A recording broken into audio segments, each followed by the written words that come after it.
Marinaro, the Sick podcast, and earlier today, the Montreal Canadiens had their press conference with Jeff Molson, Jeff Gordon, and the 18th general manager in Montreal Canadiens history, Kent Hughes. Joining me to talk about it is What the Puck from the Montreal Gazette, Brendan Kelly. What's going on? What's crackulating, nephew?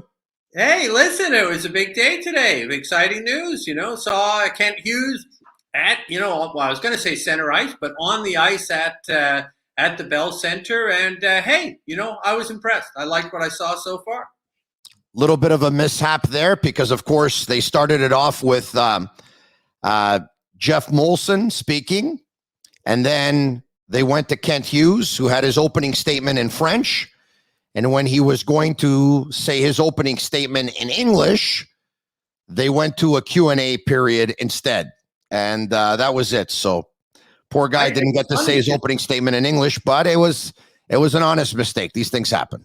Okay, so it's funny because I saw that. I tweeted, and I said it looks funny just starting off in French. Is it a political statement after hiring two Anglophones, Jeff Gordon and Kent Hughes? But so it was just a mistake. Okay, that's good. Yeah, it's a Sick podcast that is brought to you by Cherry River Hard Seltzer. Only 90 calories, natural flavors, no preservatives. Now available in Quebec grocery stores and at the beer store as well. Yeah, look, he was he wanted to chime in, but at the same time, he didn't want to tell them, hey, so he just let it happen, and it's it's too bad in a way. I mean, he gets one introductory press conference as the GM of the Montreal Canadiens, but once again, it was an honest mistake. People make mistakes. It happens. All right. I'm happy that it was this way and not that he actually had his opening statement in English and they forgot to go to the French, because if he would have forgot to go to the French, they would have thought it was him. Well, I mean, and then it would have been le gros scandale au Québec. No, but you say that, Tony, but in fact, what you're describing actually happened all those years ago when they hired Randy Cunningworth. And at the time, remember, they never even thought, I guess Gauthier was the GM and Jeff Molson was the new owner at that point. And they never even really thought, oh, gee, we might be prepared for a few questions about the fact that the guy's a unilingual Anglophone. And poor guy was like a deer caught in the headlights. And of course, he never recovered from that. And, that really set the tone, actually, for the next 10 years with the Canadiens, where they became so sensitive about the language issue. But now the thing has gone to the whole other thing, which is the head of hockey operations is an English dude from Massachusetts, and the general manager, is a guy from Beacon, an English guy from Beaconsfield. It was anyway, it was funny because you knew he had to start off the presser in French, obviously. And it seemed like the whole province was just waiting for him to say his first words in French, so like that everyone can go to social media to talk about how good or not he spoke French. So, Brendan, let me ask you, what did you think of Kent's French? Well, it's funny. So there was a whole big discussion as soon as he was named, right? And Chantal Machabée saying, hey, this guy speaks French. Don't freak out. But you know what? His French is better than Jeff Gordon's French, which is, is not there. And look, the thing about Kent Hughes' French, heavily accented, but very good French, right? But he's got a big English accent. So you're not listening to Kent Hughes and thinking he's a Francophone. He is very much an Anglophone. But his French is fine. And his French is good. It's good. Listen, there's a few words that he's probably thinking of and not sure of the French word. I mean, he's been living in Massachusetts for over 20 years. And, once again, I thought he handled himself, and I thought he spoke very good French, and I thought he handled himself very well, especially on one occasion where he was basically asked if he was given the job because of his friendship with Jeff Gordon. And the question was for Gordon. And then he said, no, I'd like to chime in here. And then he came in and he said, hey, I believe that if I got the job, it's because I was the best candidate for the job. And if I wasn't the best candidate for the job, I wasn't going to get the job. The interview process, everyone was interviewed. Everyone got a fair shake. and I was given the job because I deserved it. I mean, not in those words exactly, but you could tell that he wanted to get that out of the way because he's sick and tired of people saying that he was handed the job.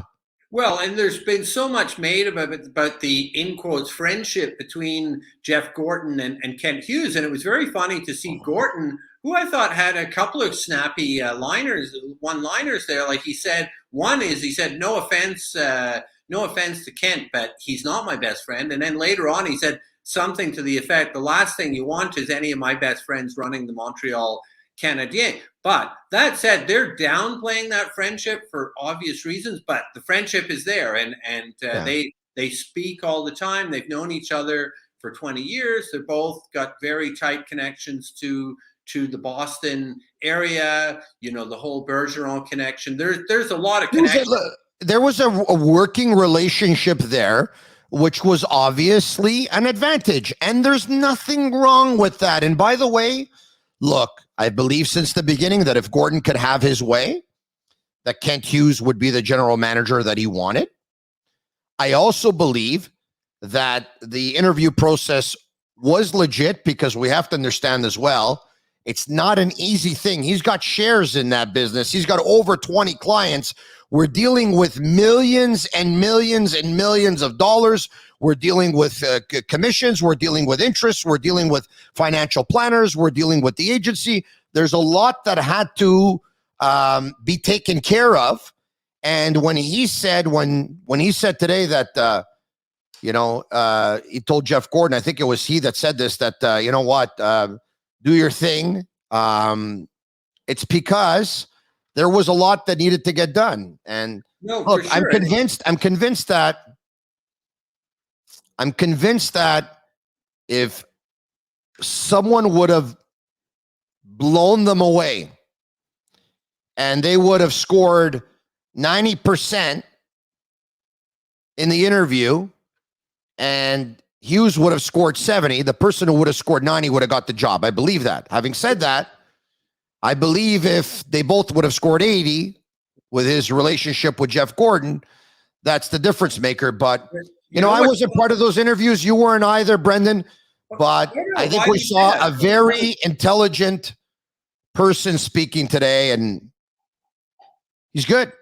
But, the thing about that, though, which is funny is, Tony, is that, there is a sense that Jeff Gorton always wanted to give this job to Kent Hughes. But you know what? Remember when Jeff Gorton was hired and he said, I'm going to hire a GM, all of the reports mentioned a bunch of people, Danielle Briere, Matthew Darche, Patrick Roy, all these people. No one, and you correct me if I'm wrong, no one until about a week later, or maybe it was even 2 weeks later, when Elliot Friedman brought up the name of Kent Hughes, people were not talking about Kent Hughes right at the beginning, which is interesting because he obviously was a front runner. And, there are people saying, I read, I think, at least 2 columns in Le Journal de Montréal on Wednesday suggesting this was all a game of smoke and mirrors and that Jeff Gorton had his man from the beginning. But the media didn't know that story, which I think is kind of interesting. Okay, so now let me say this. Some people think it was all smoke and mirrors. Some people think he was his guy from the beginning. Some people think the other guys and other girls never stood a chance. What's the problem? He hired somebody that he has known for many, many years, that he developed a friendship with, that he considered an acquaintance, a working relationship with. He was so blown away by Kent Hughes that when he went to New York to work for the Rangers, he wanted to bring Kent Hughes with him because Kent Hughes really impressed him as a hockey man, as a negotiator, as an agent. His vision, at the time, Kent Hughes didn't want to make the move. He wasn't ready. And now the Montreal Canadiens came calling and he needed to take care of a few things and he's there. What's the problem? I don't see a problem at all. Look, at the end of the day, let's not get lost in the process, right? I mean, what we're really looking at here is Kent Hughes the best man for the job? Is Jeff Gorton the best man for that job? And how are these guys going to fare? And so you're right. Like any boss who's coming and he's going to get like basically, I'm the CEO and it's the COO or the executive vice president or whatever, you're going to get someone you can work with. So chances are, if you know someone already who you think is good for the job, then why wouldn't you go for that person? And he is, I mean, obviously Kent Hughes is as qualified, if not more qualified, than any of the other candidates that we know. So it's not like he's picking his buddy who's just, you know, and it's not, you know, go back to the Bergevin regime where he is picking friends, but he's picking the wrong friends. You know, he's picking Sylvain Lefebvre and he's picking JJ Daigneault. So, you know, that's the wrong kind of loyalty. But if you know Kent Hughes is a good guy and you know he's got the track record to do it and the hockey IQ to do it, I got no issue with the fact that they have a long history together. You know, the reports say that the other two candidates that were in the running were Matthew Darche and Daniel Briere. Let's just say this, all right? Matthew Darche, as much as he's qualified, and I'm sure he's going to make a good GM one day. I like Matthew a lot personally. They probably looked at it and said, okay, what's Matthew's strength? The cap, the numbers. And they probably said, we have that guy in-house with John Sedgwick. And Matthew could, you know, run an American Hockey League team, but is Matthew going to leave Tampa Bay so that he could be in charge of the Laval Rocket and be the assistant general manager to Kent Hughes and be in charge of the Rocket? They looked at Hughes. He's an agent with 22 years experience as an agent who has dealt with unrestricted free agents, has dealt with free agency, who has dealt with contract negotiation, who has dealt with numbers, who has talked with scouts, who has done some scouting himself, has contacts with the scouts, has contacts with other agents, knows some of the younger players coming up.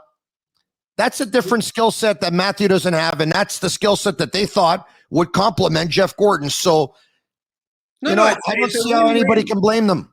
It's a win-win, and it goes back to what Gorton said at his first press conference where he said he wanted someone complimentary, and he went right out and said it could well be a player agent. And one of the interesting things that I thought that Hughes said today was where he was saying, you know, I can be inside the mind of a player, and I can also be inside, obviously, the mind of an agent. And you know what? One of the things that when you look at the Bergevin regime, because you've got to compare and contrast, one of the grand faiblesse, one of the big weaknesses of the Bergevin era were the contracts, and those contracts are terrible. And you have to think someone like Hughes is right there. He knows how to deal with players. Was not Bergevin's strength, and obviously knows how to sign a good contract that makes sense both for the organization and for the players. So to me, that's really interesting. Out of all the things he said today at the press conference, what's the one thing that most caught your attention that you were happy to hear? You know, I would say, and a lot of people picked up on this, and that was very exciting. You know, he said, in an ideal world, perfect world, what I'd like to see is an offensive-minded hockey club. You know something? For 40 years, there's the first time in 4 decades that a general manager of the Montreal Canadiens said that. We've spent 40 years, Tony, dealing with general managers and coaches and an organization that said, it's all about playing defense. It's all about, you know, stay-at-home defensemen. It's about how you play without the puck. And you know what? It's like we're now, and especially in the 2021 NHL, is all about scoring. And you know, Kent 2022. 2022, you're right. But Kent Hughes was also smart enough to say, of course, you need a strong defense. But at the same time, this is radical talk for the Montreal Canadiens. I mean, this is an organization, I think we talked about this last time, they haven't had a scoring star since Matt Naslund and Stéphane Richer in the 80s. It's absurd. So that was very exciting. Will it happen? We'll see. He's still got to get the players to come here, but at least he's thinking about it. I mean, no one's ever said that. Bob Gainey didn't say that. Yeah, he said he wants a team that plays the puck fast. He wants a puck possession team. He wants an offensive-minded team. Brendan, from his mouth to God's ears, this has become a young league. This has become a fast league. This has become a league for dynamic players. And by the way, players want to produce. Players want to put up points. And if you're going to leave your house and drive 30 minutes to go to the Bell Center. And then it's going to take you probably going to get stuck in traffic for another 30. So from your house to park inside the Bell Center, probably it's going to take about an hour. And then you're going to go up, you're going to go into the elevator. And then you're going to go up the elevator. And then you're going to make your way through those hallways. And then you're going to go in those seats. And then there's going to be that loud music and those bright lights. And then you're going to watch the game. And then you'll have paid $200 per ticket, $400 for 2 tickets, another $38 for parking. $20 beers and the $18 hot dogs. You probably buy a 50-50 lottery ticket. All of a sudden, it's a $500 plus night, okay? I want to see offense. With all due respect to Carey Price, Jose Theodore, Cristobal Huet, Yaroslav Alakalak, with all due respect to all of them, okay? I'm not paying $500 plus to go watch Le Style Papillon and watch the lateral movement from left to right or right to left. At least I'm not. I don't know too many other people who would either. People want to have a fun team. It's been a long, long time since we haven't had a fun team. So that was very exciting to see. Now, let's see if they can put it together. I mean, the fact of the matter is that they've got to, I ended my What the Puck column this evening saying, you know what, I'm very upbeat. I'm more upbeat than I've been in a long, long time about the Montreal Canadiens. But, oh, man, do these guys have a hard task ahead of them. This is a mess. This is like if Marc Bergevin had set out to destroy the team. I disagree with you. This is the best situation you could ever ask for, Brendan. Think about this. Brendan, think about this. When Marc Bergevin took over the Montreal Canadiens, they had finished third last. They had the third pick in the draft. They chose Galchenyuk, okay? Right. But a lot of people said he's got Carey Price, who's going to be entering the prime of his career. He's got PK Subban, who's going to be entering the prime of his career. He's got Max Pacioretty, who's going to be entering the prime of his career. He's got Brendan Gallagher, who's going to be entering all of this, okay? They said it was just a one-off. It was a bad season. The Canadiens will bounce back. They patched the team. He tried to make it better. When he was relieved of his duties 9.5 years later, the Canadiens were, one of the 3 worst teams in hockey the way he had inherited it, okay? Think of this team that Kent Hughes is inheriting. Carey Price is going to be 35 in August. He had knee surgery in the offseason. He's had several surgeries. He's a declining asset. He probably wants out. Probably wants out. Jeff Petrie is going to be 35 in December. He's having a terrible year. You would think that he's probably going to be on the decline as well, and he most likely wants out. Brendan Gallagher, a lot of people are looking at him saying, you know what? There's going to be very little gas left in that tank going forward because of the way he plays the game. Mike Hoffman has never been a good defensive hockey player. Jonathan Drouin doesn't give us 100%. They don't have blah, blah, blah, blah. No one thinks the Canadiens are going to be great next year. Everyone thinks they're still going to be bad. So you're going to have, it's interesting because they asked Kent Hughes about the rebuild and he refused to commit to it, but there's almost no other option because you got nothing to build with. The problem why do you think he refused to commit to it? So what I was getting at, my point was the only way is up. That's why I think it's a great situation. You cannot possibly do worse. Why do you think he refused to say rebuild? I think because he doesn't want to get boxed into that. So I don't know if he's I kind of got the sense reading between the lines that he wants it to happen faster rather than slower. And because the reason is, if you really go into a rebuild, the problem with the Canadiens, you're right. There's only one way to go, which is up. This team is a mess. It's probably, it could be the worst Montreal Canadiens team in the history of the universe, right? And consequently, the worst general manager in the history of the team has just walked out the door. And so, but the problem is, we have the highest salary mass in the National Hockey League. We're already over the cap. We're right at the cap for next year as well. And those contracts are absolutely horrible contracts. I mean, look, they offered Carey Price to the Seattle Kraken for free. Like, you don't need to give up anything. And they're like, no, I don't think so. And the same with Brendan Gallagher, untradeable. I mean, it's just the contracts are so. And Jeff Petrie, who's going to take Everyone's tradable. Everyone's tradable. Everyone's tradable. That's where I disagree with you. I'm going to tell you why he didn't say he was going to rebuild. Number one, if he says, in no particular order, if he says he's going to rebuild, the rest of the presser earlier today, he's going to have to face questions about Carey Price, Jeff Petrie, Brendan Gallagher, and everybody. That's number one. Number two, there are some people that don't like the word rebuild. And so he says rebuild, and then all of a sudden it's a panic, and a lot of people say, I'm not going to watch losing hockey for the next couple of years, and I'm not going to go to the games, and I'm not going to buy the loge, and I'm not going to buy season tickets, and all this stuff. So he doesn't want to say that. Number three is you can think that you may need a 4-year rebuild, and then all of a sudden you win the draft lottery 1 year, you get the number 1 pick. You move up in the lottery, you get the number 2 pick. So let's just say, for example, the Canadians get the number 2 pick this year, and they end up getting the number 1 pick next year. So now all of a sudden they find themselves with, let's just say, Cooley and Bedard, or Jiricek and Bedard, or Kimmel and Bedard. And then all of a sudden they sign 2 unrestricted free agents.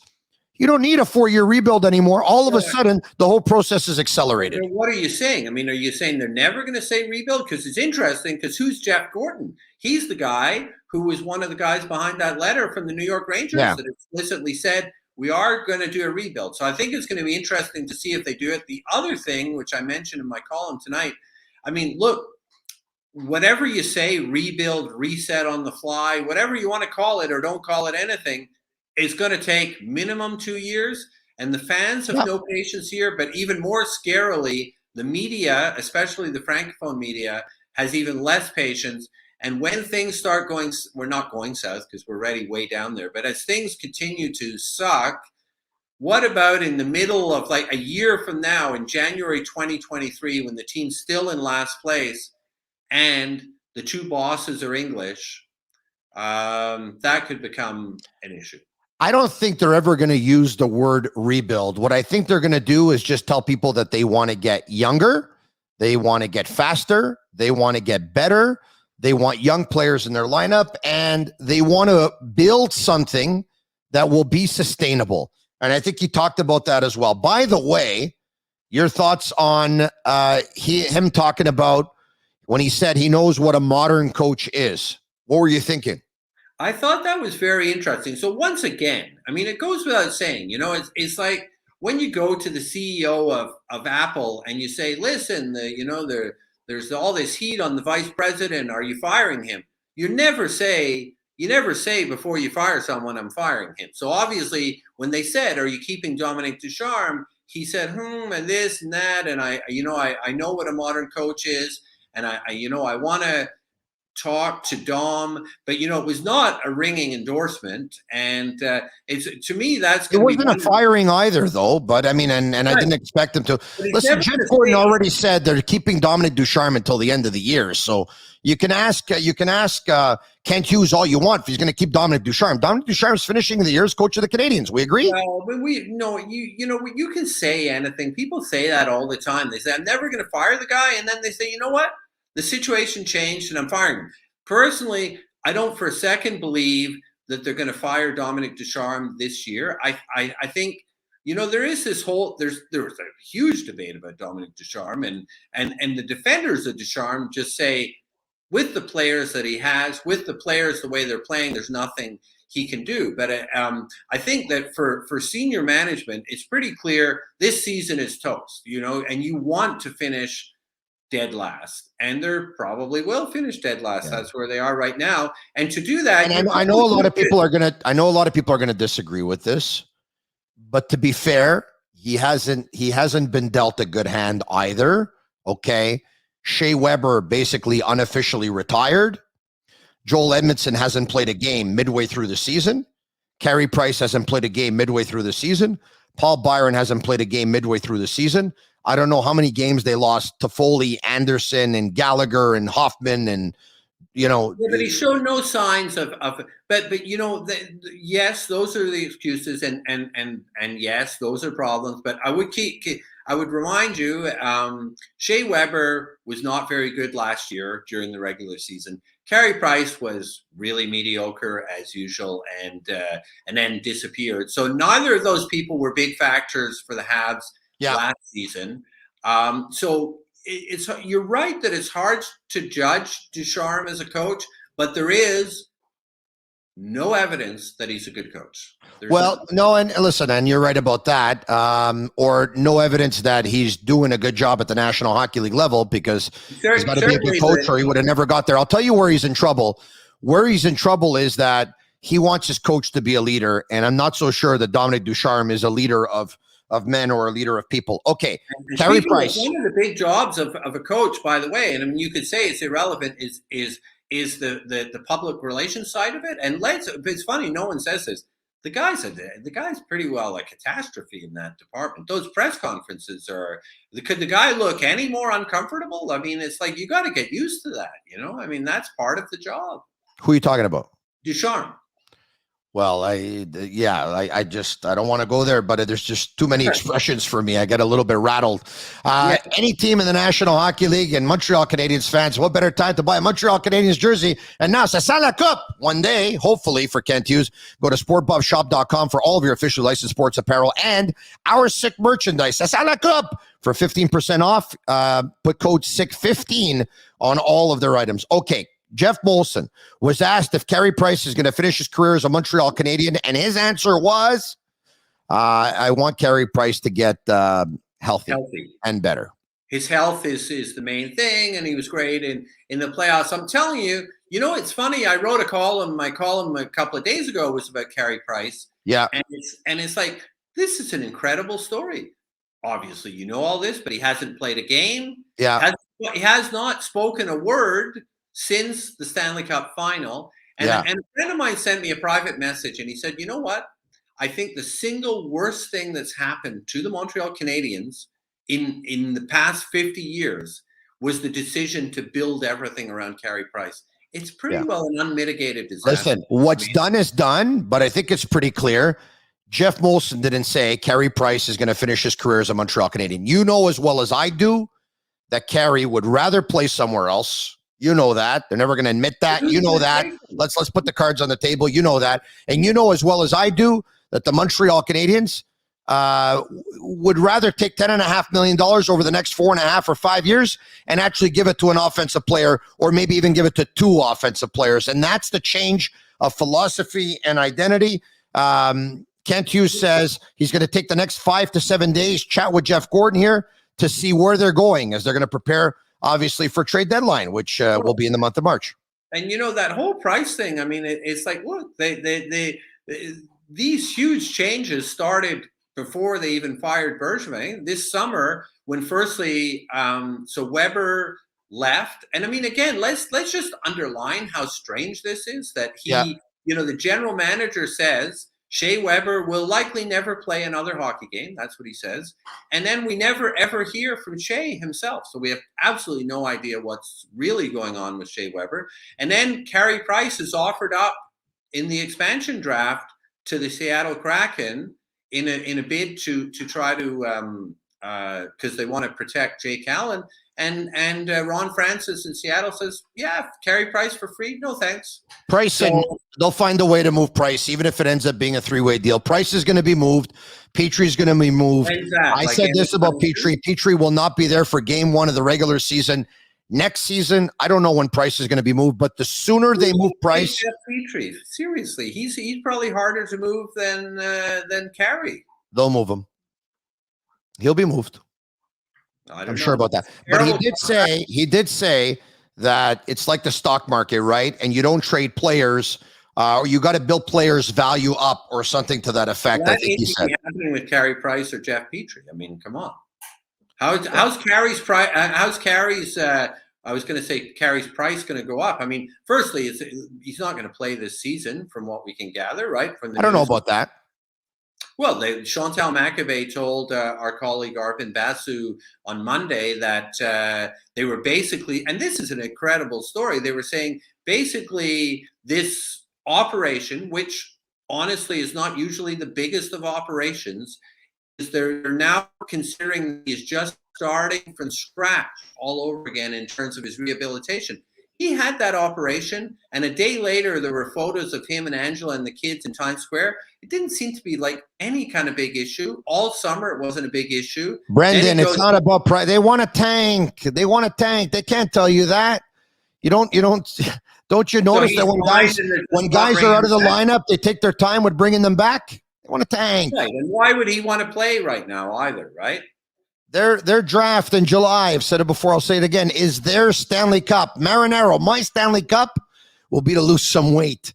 And I'm trying. And the good people over at matrixhomefitness.ca are helping me out. Bring it home. Discover a club quality workout in the comfort of your own home. Visit matrixhomefitness.ca. I picked up the treadmill, the T75 with the XUR console. My buddy in yellow picked up the elliptical. Their products are made in Canada. They're durable. They're solid. They're for life. I love Matrix. matrixhomefitness.ca. What do you think about that? Hey, don't you find that I went from 5 chins to 3? It's not, I was just going to say. And I mean, are you serious? A few more years on those machines and you'll be down to 1.5. I hope I can. I have a goal. I don't know if I should tell you, but I turned 50 in November. In an ideal world, I'd like to lose 50 for my 50th. Fantastic. Do it. That'll be my 50 for 50. I never played in the National Hockey League, so I don't know what 50 is, but that'll be my 50 for 50. I'll try. If I don't lose it, by the way, I'll always deny saying that I would, but I'm going to try. And if I don't, it's not Matrix's fault. It's mine at the end of the day. But I think I'm going to do it. All right. Okay. We will talk to you soon. Thanks for joining us today. And you can follow the Sick Podcast on Facebook, on our Facebook page, the Sick Podcast, on our Instagram at the Sick Podcasts, on Twitter at the Sick Podcast, and subscribe to our YouTube channel at the Sick Podcast. It's absolutely for free. Are you subscribed, by the way? You know what? I'm not. It's too expensive for me. No, it's free. So please subscribe. The more subscribers, the more people watch, the more money I make. It's a beautiful world. That's right. That's my goal in life, is to make you more money, Tony. Congratulations to Kent Hughes. And no, Patrick Waugh will not be the next coach of the Montreal Canadiens, because that's what they're all pushing for now. They asked me, hey, are you, est-ce que tu veux que ton entraîneur, il y a de l'émotion? They're setting the table now. Patrick, c'est gagnant. Patrick, the coach, Patrick. Stop. Patrick Waugh. Could happen. It could. I like my chances of losing 50 by November better. Have a good one. It's a Sick Podcast. Cheers. Go, Habs. Go. Go, Kent. Go.